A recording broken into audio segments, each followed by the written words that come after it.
Deep within the steamy jungles of ancient Mesoamerica, a profound mystery endures. We call them the Olmec, the first great civilization of this new world. They were the mother culture, laying the groundwork for empires that followed. But who were these people who sculpted mountains into portraits? Their story begins in the lush, fertile lands they called home. The Olmec heartland was a tropical region, characterized by rich alluvial soils and seasonal flooding. From simple villages, a complex society began to emerge around 1500 BCE. This required powerful leadership, capable of organizing vast communal labor. Their greatest testament to power was the colossal head, carved from basalt rock. The nearest quarries were nearly 100 kilometers away from their main ceremonial centers. Moving these multi-ton sculptures remains an engineering marvel today. Were they floated on rafts downriver, or dragged overland using immense manpower? The sheer effort testifies to the supreme authority of the ruler they depicted. The construction of these centers, like San Lorenzo, required constant reshaping of the landscape. Labor was organized into specialized teams, managed by an elite class. This centralized power allowed for the creation of their unique cultural identity, an identity intrinsically tied to the earth and the divine. The colossal heads are perhaps the most direct statements of Olmec political power. Each one is unique, believed to be portraits of powerful, distinct rulers. The tight-lipped expression suggests stern authority and divine connection. Beyond the heads, thrones or altars served as stages for ritual and propaganda.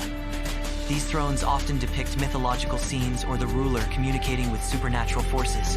The most sacred medium, however, was jade and other green stones. Jade, associated with water, fertility, and the sacred breath, was extremely rare. These small figurines often combine human and animal traits, particularly the jaguar. The word jaguar motif suggests a deep spiritual link between the rulers and this powerful jungle predator. Political control was thus reinforced through religious iconography, distributed across the landscape. The artistic style remained remarkably consistent for centuries, linking generations of rulers. But what about the common person, living outside the sacred precincts? They were the hands that moved the stone and tilled the fertile earth. Their world was one where art and power were inextricably fused. This fusion would create templates for all subsequent Mesoamerican civilizations. It is through these silent stones that the Olmec elite still communicate their dominance. But their influence stretched far beyond monumental sculpture. Among their most enduring legacies is the ritualistic, ancient Mesoamerican ball game, played with a heavy, solid rubber ball, an indigenous technological marvel. While its later forms are famous, the Olmec established the core concepts of ritualized sport. They also contributed foundational elements to the Mesoamerican calendar system. Early concepts of zero and the cycle of time found their roots here. Perhaps most critically, the Olmec show evidence of early writing systems. These glyphs predate later Mesoamerican scripts, suggesting an independent invention of record-keeping. These innovations did not stay confined to the Gulf Coast.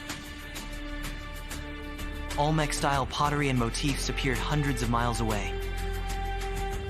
The concept of the sacred mountain, replicated in pyramid construction, also emerged here. This provided the blueprint for future religious architecture across the region.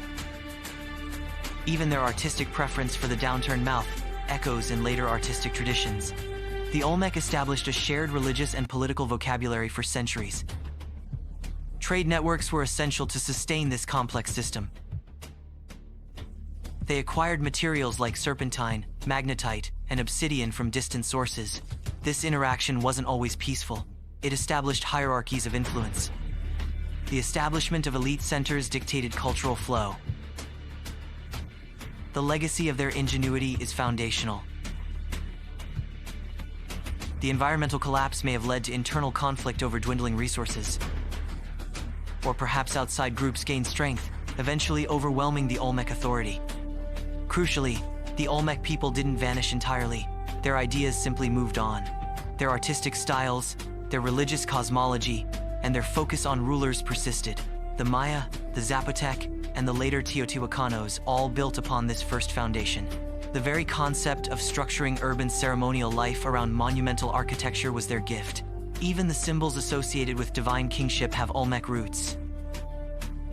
When we look at the jungle ruins today, we are seeing the cradle of Mesoamerican civilization. They set the standard for complexity, artistry, and religious thought in the Americas.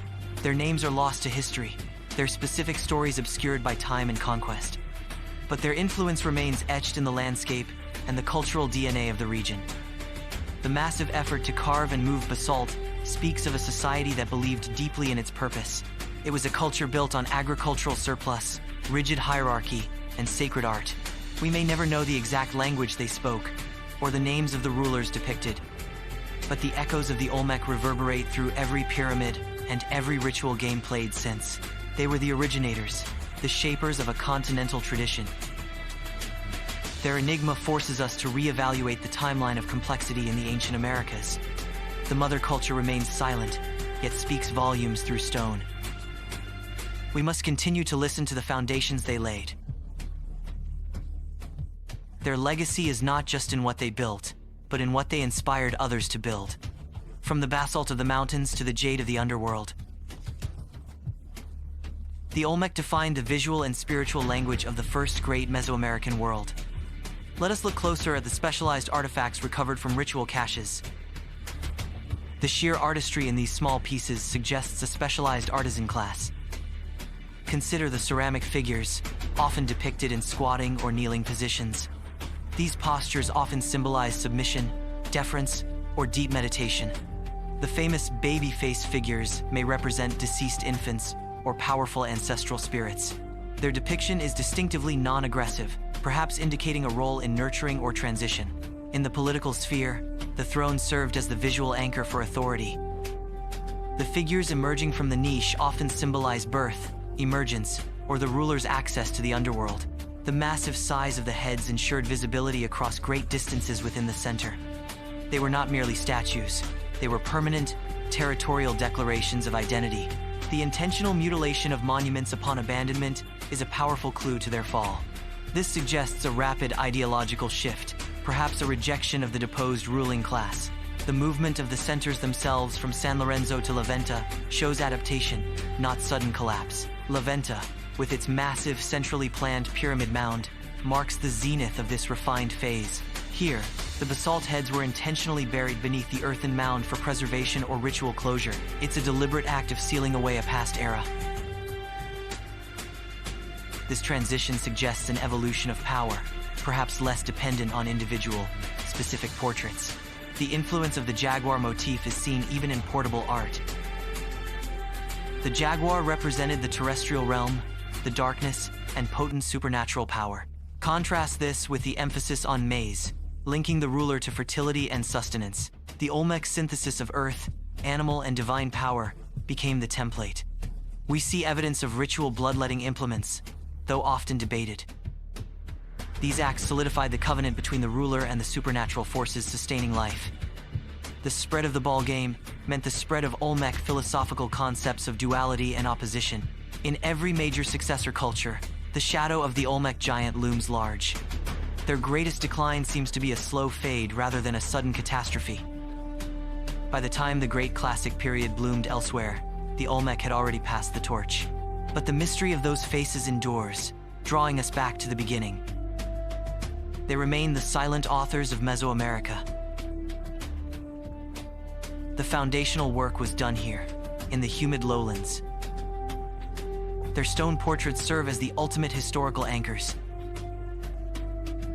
The mother culture waits patiently in the earth for us to learn its lessons. The deep currents of history flow from these earliest roots. Until then, ponder the enigma. The Olmec civilization, the bedrock of Mesoamerica.